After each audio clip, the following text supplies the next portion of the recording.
অবশ্যই তোমরা আমি আল্লাহকে তওবা কবুলকারী হিসেবে পাবে। সুবহানাল্লাহ।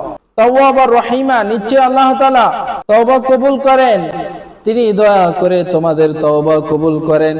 অবশ্যই তিনি আমাদের গুনাহগুলো ক্ষমা করে দিয়ে থাকেন।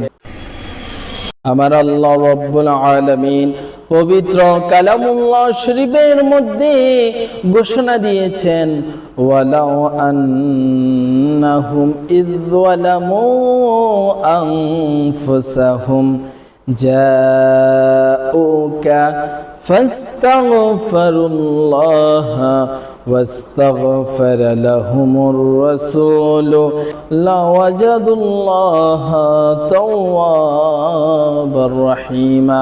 الحمد لله سبحان الله।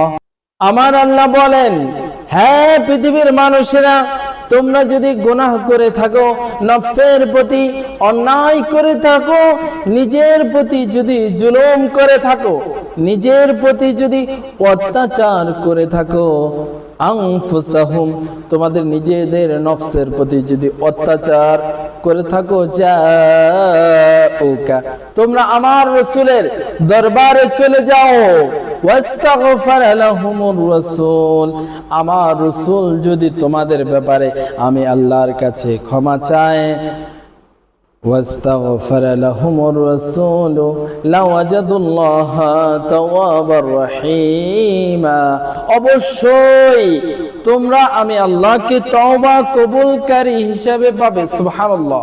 তাওয়াবার রহিমা, নিশ্চয় আল্লাহ তাআলা তওবা কবুল করেন, তিনি দয়া করে তোমাদের তওবা কবুল করেন। অবশ্যই তিনি আমাদের গুনাহগুলো ক্ষমা করে দিয়ে থাকেন। তবে আমাদের অনেকের মদিনা যাওয়ার সামর্থ্য নাই, এই জন্য আমাদের প্রিয় নবী সাল্লাল্লাহু আলাইহি ওয়াসাল্লামকে আল্লাহ তাআলা হাজির ও নাজির করে সৃষ্টি করেছেন। তো অনেকেই আমার নবীজির হাজির নাজির, আমার নবীকে পৃথিবীর যে কোনো স্থানে যেতে পারে, আল্লাহ তাআলা সে ক্ষমতা দিয়েছেন।